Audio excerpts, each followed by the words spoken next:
భవానీ పెళ్ళి అయిపోయిన తర్వాత ఆ రోజు నైట్ పడుకున్నా. చూడండి, ఆ రోజు బాబా కనిపించాడు. కండ్లు పెద్ద కండ్లు, ఒక 60 ఇయర్స్ అబవ్ పైన అబవ్ ఉంటాయి. ఎంతో ఆనందంగా నన్ను చూస్తున్నాడు. అంటే ఏమిటిది? భవానీ పెళ్ళి నువ్వు చాలా బాగా చేశావు అని చెప్పకుండానే చెబుతాడు. ఆయన ఓ మార్మిక యోగి. ఏది డైరెక్ట్గా మాట్లాడే టైపు కాదు ఆయన. ఇప్పుడు కనిపించి భవానీ బాగా పెళ్లి చేసావు, మంత్రాలు బాగా చెప్పావు అంటే అయిపోయింది కదా, ఒక మాట అంటే అయిపోయింది. అట్లా అన్నాడు. కనబడతాడు, ఒక నవ్వు నవ్వుతాడు. నేను అర్థం చేసుకోవాలంగా, ఓహో బాబా సంతోషం కలిగింది అని అర్థం చేసుకోవాలా. ఆయనకి ఇష్టం లేదనుకోండి, కనబడతాడు, దీనంగా మనసు పెడతాడు. నీ మొహంలా చేసావు పెళ్ళి అని ఫేస్ పెడతాడు.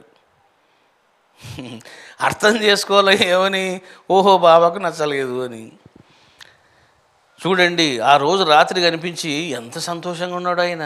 ఎందుకంటే నేను ఈ జన్మలో తండ్రిని,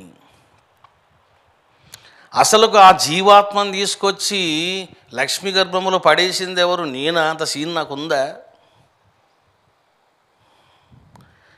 చూసారా, నేను జస్టు వివాహం చేసుకున్నాను, సంసారం చేశాను. భవానీ అన్న జీవాత్మను తీసుకొచ్చి అక్కడ పెట్టింది ఎవరు? ఆయనే పెట్టాడు. మరి ఆయన అంత బాధ్యత తీసుకొని చేసినప్పుడు మరి పెళ్ళి బాగా జరిగిందనుకోండి, ఫస్ట్ సంతోషపడే వ్యక్తి ఎవరంటే బాబానే. ఎందుకంటే ఒకరోజు ఏదో నేను చెప్తున్నాను, అమ్మాయి వినడం లేదు.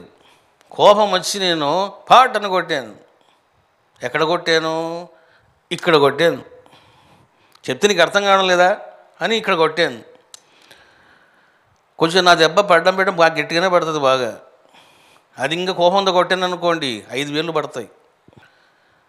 కొట్టాను, ఆ పిల్ల ఏడుస్తూ వెళ్ళి పడుకుంది. చూడండి, రాత్రి నాకు కనిపించారు బాబా.